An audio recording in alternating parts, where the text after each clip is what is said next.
तुम्हारी क्वांटिटीज दो पूछी जाती है, physical quantities, non physical. Fundamental quantities हमारी वो है, किसी से डिपेंडेंट नहीं होती वो। Length, mass, time. System of units हम 3 पढ़ते हैं, FPS foot pound second, CGS centimetre gram second, MKS metre kilogram second. इसी को हमने एसआई यूनिट सिस्टम बोल दिया। डायमेंशन फॉर्मुलाज तुम्हारे काम किस चीज में आते हैं। अगर तुम्हें क्वांटिटीज की डिपेंडेंसी बना दी जाए तो तुम फॉर्मुला बना भी सकते हो। कुछ भी साइंटिफिक वैल्यू जब लिखनी होती है तो उसका एक तरीका होता है कि बेसिकली अगर मान लो तुम्हें कोई मेजरमेंट है 250, तो तुम उसे 250 नहीं लिख सकते, तुम्हें 250.0 या 250.00 या 250.000। ये 3 0 2 0 1 0 क्या बता रही है। एग्जाम आने वाले हैं, कुछ लोग अपनी वो चीट शीट, वो चीटिंग पेपर बनाने तो स्टार्ट नहीं करते, वो पर्चियां जो बनाते हैं, जरूरत नहीं है। तुम्हारे एटीवी है, तुम्हें एक वही पर्चियां देने वाले हैं जिससे कि तुम्हें एग्जाम में पर्ची लेने की जरूरत ना पड़े। तो वो पर्चियां यहीं याद करवा के जाऊंगा मैं, ठीक है। और इस क्लास नहीं, ऑब्वियसली 10 मिनट की वीडियो, शायद 10 मिनट से कम ही रखूंगा। मैं तुम्हें ये पूरा माइंड मैप देने वाला हूं। देखो ये पूरा माइंड मैप, सो दैट तुम रिवीजन कर पाओ एग्जाम से एक दिन पहले। और मैं तुम लोगों को 10 मिनट के अंदर शॉर्ट रिवीजन भी कराने वाला हूं पूरे चैप्टर का।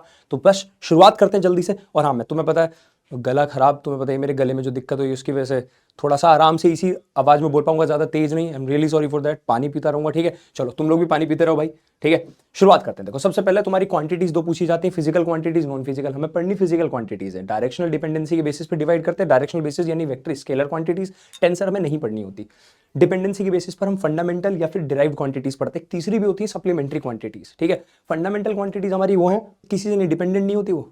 Length, mass, time, electric current, है ना, luminous intensity, amount of substance. लेकिन हमारे काम की सिर्फ कौन सी, और टेम्परेचर। हमारे काम की सिर्फ ये 3 4 है ना। डिराइव्ड क्वांटिटीज सारी जैसे फोर्स, मास और एक्सेलरेशन से मिलकर बनी है। और तुम्हारी वर्क, ठीक है, फोर्स इनटू डिस्प्लेसमेंट से। बाकी सारी क्वांटिटीज जो दूसरी क्वांटिटीज पर डिपेंड करती है, डिराइव्ड क्वांटिटीज। अब करते करते भैया साइंटिस्ट भूल गए 2 क्वांटिटीज और सप्लीमेंट्री क्वांटिटीज। प्लेन एंगल तुम्हारा formula theta equals to L by R, लेकिन सॉलिड एंगल का formula change in area upon radius का स्क्वायर। इसके बाद सिस्टम ऑफ यूनिट्स हम 3 पढ़ते हैं, FPS foot pound second, CGS centimetre gram second, MKS metre kilogram second. इसी को हमने एसआई यूनिट सिस्टम बोल दिया। तो कन्वर्जन ऑफ यूनिट के लिए डायरेक्ट फॉर्मूला आता है n प्रोपोर्शनल टू 1/u। तुमने देखा भी होगा, नंबर बड़ा होगा तो यूनिट छोटी होती है। For example 1 kg equals to 1000 gram. देखो यहाँ नंबर छोटा है, यूनिट बड़ी है, नंबर बड़ा है, यूनिट छोटी है। ठीक है भाई, सब समझ रहे हो। इसके बाद अब देखो डायमेंशनल फॉर्मुलाज हम इसके बाद पढ़ते हैं। डायमेंशनल फॉर्मुलाज तुम्हारे काम किस चीज में आते हैं। सबसे पहले डायमेंशनल एनालिसिस में भी काम आते हैं, है ना। जितने भी तुम डायमेंशनल फॉर्मुलाज पढ़ते हो, डायमेंशनल जितने भी डायमेंशंस पढ़ते हो, वो एट द एंड किस काम आती है, तुम्हारे डायमेंशनल एनालिसिस करने में कि तुम्हारा फॉर्मुला सही है गलत है, यूनिट कन्वर्जन के अंदर। या फिर एक चीज और होती है कि तुम किसी फॉर्मूले को चेक भी कर सकते हो, है ना। मतलब फॉर्मूला तुम बना भी सकते हो। अगर तुम्हें क्वांटिटीज की डिपेंडेंसी बना दी जाए तो तुम फॉर्मूला बना भी सकते हो। एक गड़बड़ भी होती है इसके अंदर, इसकी एक लिमिटेशन भी 1 2 3। वो लिमिटेशंस ये है कि ये बता नहीं सकती इस फिजिकल क्वांटिटी कौन सी है जिसका फॉर्मूला बनवाया जा रहा है। ये तुमने देखा फॉर्मूलेज में कांस्टेंट आते हैं, 2/3 आ गए। फॉर एग्जांपल तुम्हारा फॉर्मूला है v equals to u plus 80। अब मान लो यहाँ पे 2u लिख दिया, ये डायमेंशनली करेक्ट है फॉर्मूला, बट ये फॉर्मूला गलत है ना। तो ये कॉन्स्टेंट्स के बारे में नहीं बता पाती। जैसे फोर्स का फॉर्मूला है तुम्हारा Gm1m2/r², है ना, ग्रेविटेशन का, तो ये जी के बारे में नहीं बता पाएगी, है ना। तो यहाँ थोड़ी सी फेल हो गई, है ना। प्रिंसिपल ऑफ होमोजेनिटी समझ गए। बेसिकली जितनी भी, जैसे मान लो इसकी डायमेंशन और इसकी डायमेंशन फॉर्मूला, इन तीनों का सेम होनी चाहिए, तभी ये इक्वल्स टू में पुट किए जा सकते हैं।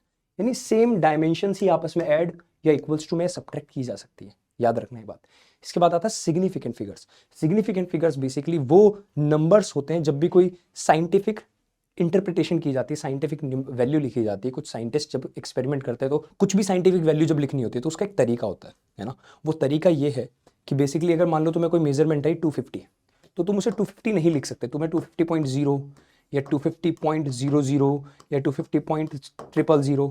ये 3 0 2 0 1 0 क्या बता रही है। 3 0 मतलब बहुत ज्यादा प्रिसाइज कैलकुलेशन है। कोई ऐसा इंस्ट्रूमेंट था जो 3 0 तक नाप सकता है ना। तो ये बताना होता है। तो ये तुम्हारी सिग्निफिकेंट फिगर, जैसे इसके अंदर 4 है, सारी नॉन जीरो डिजिट सिग्निफिकेंट।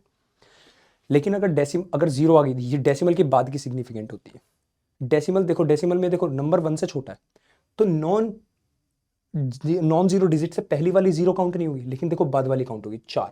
तो ये कुछ पॉइंट्स याद रखने। राउंडिंग ऑफ के अंदर मैंने बहुत एग्जांपल दिया। अच्छा, अगर नंबर 1 से लेके 4 तक है और राउंड ऑफ करना है तो राउंड ऑफ नहीं होगा, यहाँ 6 ही रहेगा। लेकिन नंबर 6 से लेके 9 है तो राउंड ऑफ पक्का होगा, 6 ये 7 हो जाएगा, देखो। लेकिन अगर नंबर 5 है, एग्जैक्टली बीच का नंबर है 5, तो आगे वाला नंबर देखना है कि इवन है या ओड है। अगर इवन है तो राउंड ऑफ नहीं होगा, और लेकिन अगर आगे वाला नंबर ओड है तो तुम्हारा राउंड ऑफ हो जाएगा। ये था तुम्हारा राउंडिंग ऑफ। कोई दिक्कत परेशानी पहले बताओ। तो बस ये और ये जो मैंने तुम्हें माइंड मैप दिया है बस काफ़ी है। 5 मिनट से भी कम के अंदर ये वीडियो कर दी है। नोट कर लेना। ये तुम लोगों को वैसे नोट्स भी मिल जाएंगे। तुम लोग मेरे टेलीग्राम चैनल पे हो ना, जो नहीं है वो किसी भी वन शॉट जो मैंने वन शॉट प्रोवाइड किए हैं उन वीडियोस की स्टार्टिंग में कहीं भी तुम्हें टेलीग्राम का बार कोड मिल जाएगा, उसे स्कैन करना, मेरे टेलीग्राम पे आ जाओगे तुम, वहां तुम्हें नोट्स मैं दे दूंगा, ठीक है। और वहां पे और भी बाकी इन्फॉर्मेशन जो अगली वीडियोस, और मेरा गला जल्दी से ठीक हो जाएगा ना, तो आई प्रॉमिस ये सारी वीडियोस तुम्हारे लिए इस तरह की लेके आऊंगा मैं। लेकिन अगर मेरे घर तुम्हें पता ही वो प्रॉब्लम अगर ठीक नहीं होती तो बेटा, but I am trying hard, मतलब जो भी मैं कर सकता हूँ मैं करूंगा तुम्हारे लिए ना। चलो bye bye, tata, see you and जय हिंद।